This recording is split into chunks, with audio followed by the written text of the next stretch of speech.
आज होळीच्या निमित्ताने सगळ्यांना हार्दिक हार्दिक शुभेच्छा. तर आज आपण स्पेशल बनवणार आहे रवा आणि शेवईची खीर. तर सगळ्यात पहिले मी इथं दूध तापून घेतलेले, त्यानंतर एक कढई घेतलेली आहे, त्यामध्ये मी तूप ॲड करणार आहे आणि इथे मी शेवई थोडंसं ब्राऊन होण्यापर्यंत मी फ्राय करून घेणार आहे याला. इथे आपली चांगल्या प्रकारे शेवई ही ब्राऊन होऊन गेलेली आहे, तर आपण याला काढून घेणार आहे.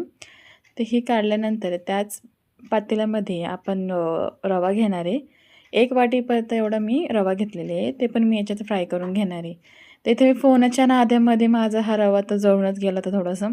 त्यानंतर मी इथं ड्रायफ्रूट पण हलका ब्राऊन होण्यापर्यंत फ्राय करून घेणार आहे. जास्त भांडं वाढवायचं नाही म्हणून मी त्याच पातेल्यामध्ये 1 वाटीभर मी इतका साखर घेतलेली आहे. साखरेला पण चांगल्या प्रकारे हे वितळून देणार आहे आपण. चांगलं असं गोल्डन होईपर्यंत आपण याला वितळून देणार आहे. तर हे छान प्रकारे हे वितळून गेलेले. साखर विरघळल्यानंतर आपण इथे 1 लिटरपर्यंत दूध घेतलेले होते, ते आपण याच्यात ॲड करणार आहे.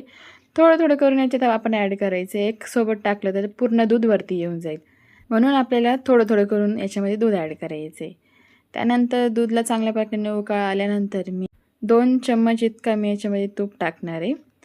तूप टाकल्यानंतर आपण याच्यात काहीतरी ड्रायफ्रुट्स वगैरे आपण ॲड करणार आहे आणि त्यानंतर मी इथं शेवई आणि रवाला फ्राय केलेलं होतं, ते पण आपण याच्यात मिक्स करून देणार आहे आणि मी याच्यामध्ये 2 चम्मच इतका मी साखर पण टाकणार आहे आणि चांगल्या प्रकारे याला उकळ येऊन देणार आहे. 20 मिनिटं आपण याला उकळ येऊन दिल्यानंतर ही आपली शेवईची खीर तयार झालेली आहे. इथे मी नैवेद्यही तयार करून घेणार आहे.